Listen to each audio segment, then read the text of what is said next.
ମୁଁ ହେଉଛି କାଳିଆ। ଏହି ଘଟଣାଟି ଏବେ 16 ସେପ୍ଟେମ୍ବରରେ ଘଟିଛି। ମୁଁ ଆମଗାଁ ଟାଉନରେ ଗୋଟେ ଲୁଗା ଦୋକାନ ଦେଇଛି। ମୋ ଦୋକାନକୁ 4 ବର୍ଷ ହେଇଗଲାଣି। ଗୋଟେ ଝିଅକୁ ଏବେ 8 ମାସ ହେଲା ମୋ ଦୋକାନରେ ଦରମା ଦେଇକି ରଖିଛି। ସେ ରେ ବସୁଛି। ହେଲେ ଦଶହରା ପାଇଁ ଦୋକାନ ସବୁ ସଜାସଜି ହେଉଛି, ବେପାର ହେଲେ ହେଉଛି। ଲୋକ ନ ଆସିବା ସମୟରେ ସବୁ କପଡ଼ା ଠିକ୍ ଠାକ୍ କରିକି ରଖୁଛୁ। ଝିଅର ନାମ ତପସ୍ୱିନୀ। ସେ ହେଲେ ଟିକେ ଟିକେ କରୁଛି। ମୁଁ ବାହା ହେଇଯାଇଛି। ହେଲେ ମୁଁ ଦୋକାନରେ ସବୁବେଳେ ତପସ୍ୱିନୀ ସହ କଥା ହେଇ ହେଇ ବହୁତ ହେଇଯାଇଛି। ଆଗରୁ ମୁଁ ତାକୁ ସବୁବେଳେ ଦରମା ବଢ଼େଇକି ଅଧିକ ପଇସା ଦେବି ବୋଲି ଜାଣି ଜାଣି କହି ଆସୁଛି। ହେଲେ ଗତ ମାସରେ 1000 ଟଙ୍କା ବଢ଼େଇଛି। ସେ ହେଲେ ଖୁସି ପୁରା।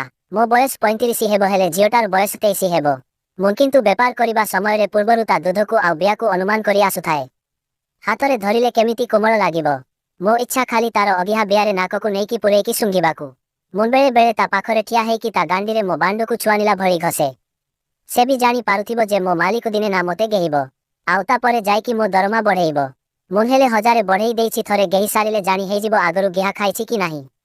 ମୁଁ ଯେତିକି ଜାଣିଛି ତପସ୍ୱିନୀ ଆଗରୁ କାହା ସହ ଏମିତି ଗେହା ଗେହି ହେଇନି। ତାହାର ଏମିତି କେବେ ହେଲେ କିଛି ଲଫଡ଼ା ନଥିଲା କୋଉ ପୁଅ ସହ। ମୋ ଇଚ୍ଛା ଖାଲି ଆଉ କିଏ ତାକୁ ଗେହିବା ପୂର୍ବରୁ ମୁଁ ତାହାର ପିଟେଇ ଦେବି। ଗୋଟେ ଥର ବିଆ କେମିତି କ'ଣ ସାଇଜ ଅଛି ଦେଖିଦେଲେ 15 ଦିନ ହେଉ କି ମାସରେ ଥରେ ଲେଖାଏ ଦୋକାନ ଭିତରେ ପେଡ଼ିବି। କାହିଁକି ନା ମୋ ସ୍ତ୍ରୀ ହେଲେ ଘରେ ମୋତେ 7 ଦିନରେ 8 ଦିନରେ ଥରେ ଲେଖାଏ ଗେହିବାକୁ କହୁଛି। ସ୍ତ୍ରୀ ବିଆରେ ଗେହି ଗେହି ମନ ଭାଙ୍ଗି ଗଲାଣି। ସେଥିପାଇଁ ଟାଇଟ୍ ଆଉ ଅଗିହା ବିଆର ବାସନା ଟିକେ ବାଜିଲେ ଶାନ୍ତି ମିଳିବ। ଦେଖ, ବାପାଙ୍କ ସହ ଏକା ଶୋଇଲି ଯେ ବାପା ଖୋଲିଦେଲେ।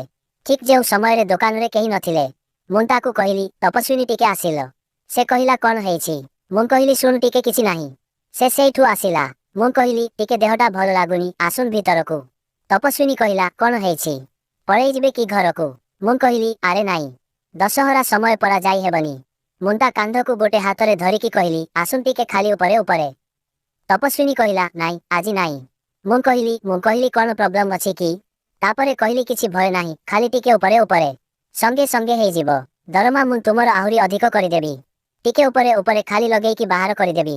ମୁଁ ସେତେବେଳକୁ ମୋ ବାଣ୍ଡକୁ ସାଉଁଳେଇକି ଉଠେଇ ସାରିଲିଣି। ସେ ଦେଖିକି ଜାଣି ସାରିଲାଣି ଆଜି ଆଉ ଉପାୟ ନାହିଁ, ଯେମିତି ହେଲେ ଗେହାଗେହି ହେବାକୁ ପଡ଼ିବ। ଦେଖ, ସାନ ଭଉଣୀ ବିଆରେ ମଜାରେ ମଜାରେ ତେଲ ଢାଳି ଦେଲି।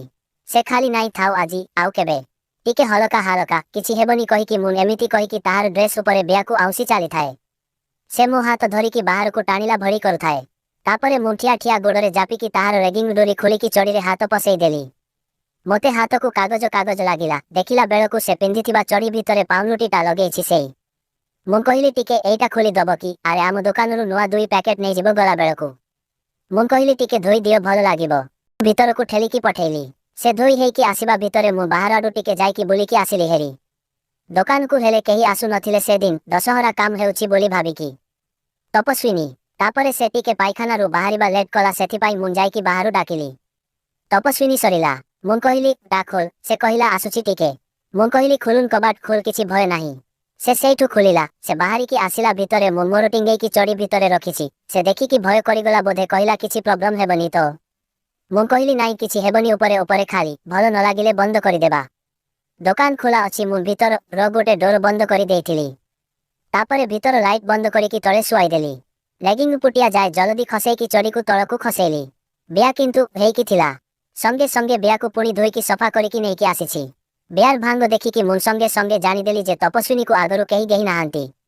ମୁଁ ମୋ ସ୍ତ୍ରୀର ବିଆ ସହିତ ଯଦି ତପସ୍ୱିନୀର ବିଆକୁ ମେଳ କରିବି, ତେବେ ମୋ ସ୍ତ୍ରୀର ବିଆ ଟିକେ ଢିଲା ରହିବ। ଦେଖ, କେମିତି ମୋ ଭାଇନା ମୋ ବିଆକୁ ଛିନିଦେଲେ। ମୋର ସେତେବେଳକୁ ପୁରା ଟିଙ୍ଗେଇ ହେଇକି ଅଛି। ଖାଲି ମୁଁ ମୋ ଚଡ଼ିକୁ ତଳକୁ କରିକି ତା ବିଆ ମେଲେଇକି ଗଳେଇବା କଥା। ତାପରେ ତା ଗୋଡ଼ ଦୁଇଟାକୁ ଉପରକୁ ଟେକିଲି, ହେଲେ ଚଡ଼ିଟା ଜଙ୍ଘ ଯାଏ ଖସେଇଥିଲି ନା, ସେଥିପାଇଁ ଗୋଡ଼ ଉପରକୁ ଟେକିଲା ବେଳକୁ ବିଆ ମେଲେଇ ହେଲାନି। ମୋ ସ୍ତ୍ରୀର ଗୋଡ଼ ଉପରକୁ କରୁ କରୁ ତା ବିଆ ତଳ ସାଇଡରୁ ମେଲେଇ ହେଇଯାଏ। ସେଥିପାଇଁ ମୁଁ ଆଉଥରେ ଚଡ଼ି ଆଉ ଲେଗିଂ ଗୋଟେ ଗୋଡ଼ରୁ ବାହାରକୁ ଖସେଇ ଦେଲି। ସେ ତଥାପି ଏବେ ପର୍ଯ୍ୟନ୍ତ ଭିଡ଼ି ହେଉଥାଏ। କାଳେ କିଏ ଦେଖିଦେବ ଆଉ ଜାଣିଦେବ ବୋଲି ସେ ଟିକେ ଭୟ କରୁଥାଏ, କିନ୍ତୁ ଆମେ ତ ଭିତର ସାଇଡରେ ଅଛୁ। ଏଥର ଗୋଡ଼ ଟେକିଲା ପରେ ବିଆ ଟିକେ ମେଲେଇ ହେଲା। ତାପରେ ଜଲଦି ଜଲଦି ମୋର ବାଣ୍ଡ ଚଡ଼ିରୁ ବାହାର କରିକି ତାହାର 2ଟା ଗୋଡ଼ ମୋ କାନ୍ଧରେ ଚାପିକି ବିଆକୁ ଧୀରେ ମେଲେଇକି ପସେଇଲି। ଠିକ୍ ସେ ବି ଭିତରେ ପୁରା ପଶିନି। ସେ ହୁଁ ହେଲା।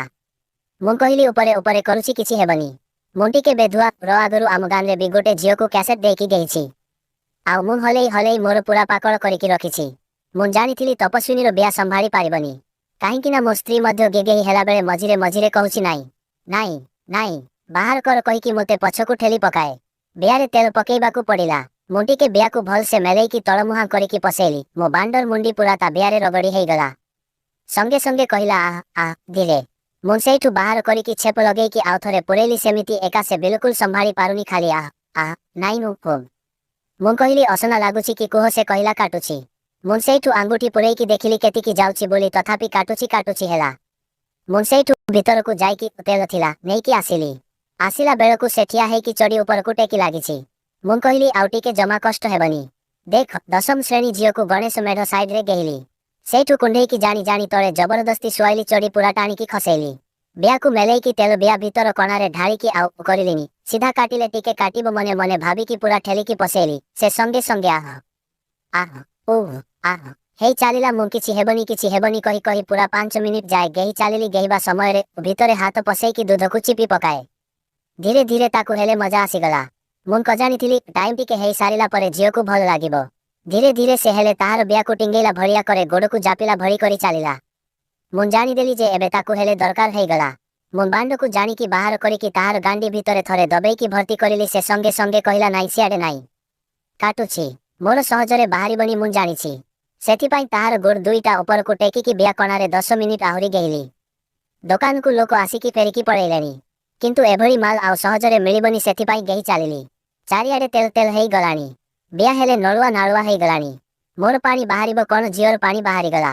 ସେ କରିକି ଛାତିକି ଟେକିଲା। ତା ବିୟାରୁ ପାଣି ବାହାରିକି ମୋ ଜଙ୍ଘରେ ପଡ଼ିଲା। ସେ ହାଲିଆ ହେଲା ଭଳି ଆଲିଜିଆ ହେଇକି ମୁହଁକୁ ଗୋଟେ ସାଇଡ୍ କରିକି ରହିଲା। ମୁଁ ବିୟାକୁ ମେଲେଇକି ଦେଖିଲି ପୁରା ନଳୁଆ ହେଇଯାଇଛି। ମୁଁ ହେଲେ ଗେହି ଚାଲିଲି। ମୋ ବାଣ୍ଡର ଟୋପି ତା ବିୟା ଫାଡ଼ି ପକାଉଥାଏ। ତଥାପି ତାକୁ ଆଗ ଅପେକ୍ଷା ସେତେ କଷ୍ଟ ହେଉନଥିଲା। ମୋର ହେଲେ ଧକ ଧକ ବାହାରି ପଡ଼ିଲା। ତଥାପି 2 ମିନିଟ୍ ଯାଏ ଆହୁରି ଗେହିଲି। ବିୟା ପୁରା ଫେମ୍ପଣ ହେଇଗଲା। ତଥାପି ସେମିତି କୁଣ୍ଢେଇକି ଧରିକି ରହିଲି 1 ମିନିଟ୍ ଯାଏ, ତାପରେ ବାହାର କରିଲି। ତଥାପି ବିୟା ବହୁତ ସୁନ୍ଦର ଦିଶୁଥାଏ ଗେହିବା ପରେ ବି। ସେ ସଙ୍ଗେ ସଙ୍ଗେ ଉଠିକୁ ଗଲା, ସବୁ ଧୁଆଧୁଇ ହେଇକି ଆସିଲା। ମୁଁ ହେଲେ ଏକ କରିକି ଆସିଲି। ବିୟାର ବାସନା ତାକୁ ଶୁଙ୍ଘେଇଲି। ସେଦିନଠୁ ଏବେ ମଝିରେ ମଝିରେ ମୁଁ ବିୟା ଭିତରେ କେବେ କେବେ ଠିଆ ଠିଆ ଆଙ୍ଗୁଠି ପୁରେଇକି ଆଣିକି ମୁଁ ଶୁଙ୍ଘେ ଆଉ ତାକୁ ହେଲେ ଶୁଙ୍ଘେଇ ଦିଏ। ଦଶହରା ସରିବା ପରେ କେବେ ଗୋଟେ ଦିନ କହିବି ମୋ ବାଣ୍ଡ ଉପରେ ବସିକି ସେ ମୋତେ ଗେହିବାକୁ। ସେଦିନ ମାର୍ଟ ସମ୍ଭାଳିବାକୁ ଆଣିକି ଦେବି ଆଗୁଆ ଖାଇବାକୁ। ଆଉ ଗୋଟେ କଥା, ତା ପରଦିନ ସେ ଦୋକାନ ଆସି ନଥିଲା। ଟାଇମ୍ ଗିହା ଖାଇଲା ପୁଣି 20 ମିନିଟରୁ ବେଶୀ ହେଇଗଲା, ସେଥିପାଇଁ ବିୟାରେ ଟିକେ ହେଉଥିଲା। ଗୋଟେ ଦିନ ପରେ ପୁଣି ଆସୁଛି ଏବେ।